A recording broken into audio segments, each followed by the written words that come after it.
Okay, before we get started, click on that red subscribe button and the notification bell. That way you know whenever I post a new piece of content. Today, we're talking about the king of the monsters himself, Godzilla. I didn't see this movie coming, and when a movie comes out that I didn't see coming, and it's tremendous, and it's heartfelt, and it's genuine, I love it. I love independent movies that are made on a fairly modest budget that overperform at the box office. And I love when it's a foreign language film, right? I love when a movie does the opposite of what massive, big budget Hollywood does, which is churn out a bunch of trash. And I assure you, more trash is coming, specifically more Godzilla trash. I think we're getting like a Godzilla versus Kong movie. I think there is a show called Monarch that's like about Godzilla and kaijus and monsters and all this stuff. And we're going to be just completely oversaturated with all that nonsense, while this movie comes in and does like a low-key Godzilla origin story, I guess you would call it, where we find out about the origins of the monster himself, and it takes place in a really fascinating backdrop. Instead of modern day like we had in the 1990, I believe it was 99 or 98, Godzilla reboot, which sucked and everyone hated because it didn't look like Godzilla and it was just big dumb Hollywood trash and nobody cared. This movie strips Godzilla down to like the bare essence. So you have post World War II Tokyo and Japan, right? The United States very famously firebombed Tokyo, decimated the entire city, leveled everything, and basically turned Tokyo into rubble. This movie starts off with a basically cowardly kamikaze pilot who bails on his duty to his country. He lands on this island with his kamikaze plane, lies about the plane being broken, and is immediately portrayed as this weak coward, which he essentially is through much of the movie. And we get to see his development from that character into something better, and we get a proper character arc, and the movie actually follows him.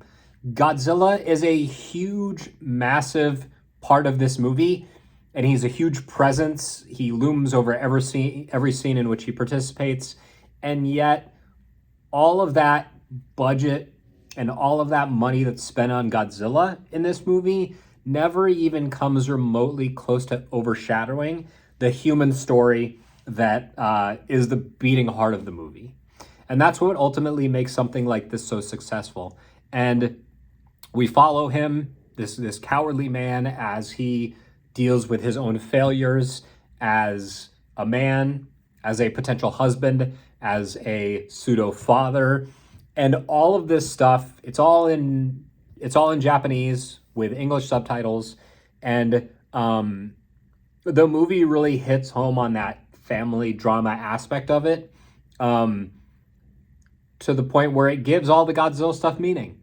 And again, the complete opposite of what the modern American blockbuster is, which is $200 budget, stereotypical action hero, the science nerd, the romantic interests, the creepy villain. This movie just doesn't do any of that. It doesn't have those stereotypes. It treats its characters as if they're real people with real problems and real failures and real lives, and they go through real changes and developments as people, which ultimately is a part of the story, and really Godzilla never overshadows that. And it's incredibly smart. It makes all of those scenes with the big guy mean so much more because of the impact he's having on the world around him, and more importantly, the impact he's having on the people whose lives he's upending when he goes into, when he goes into Tokyo and just starts leveling everything and picking up trains and tossing them across the bay and doing all these things. So this movie's just over 2 hours, and really what shocked me the most is looking at its budget. This movie was made for $15 million.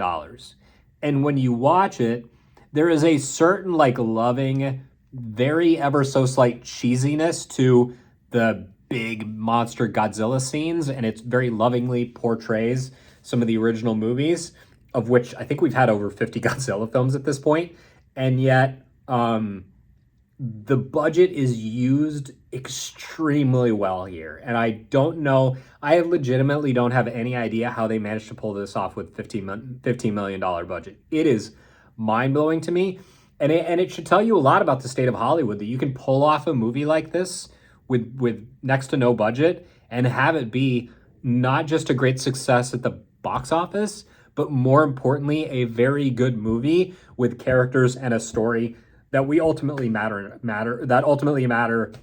and that we really do genuinely care about. This movie is fantastic. It really is. This is easily the best Godzilla movie I've ever seen. It's a loving tribute to all the original films.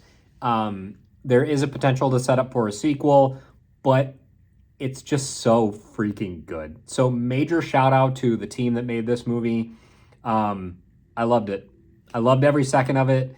It was riveting. I cared about what happened to our characters. I cared about the fate of Godzilla. I really genuinely cared about all of that stuff.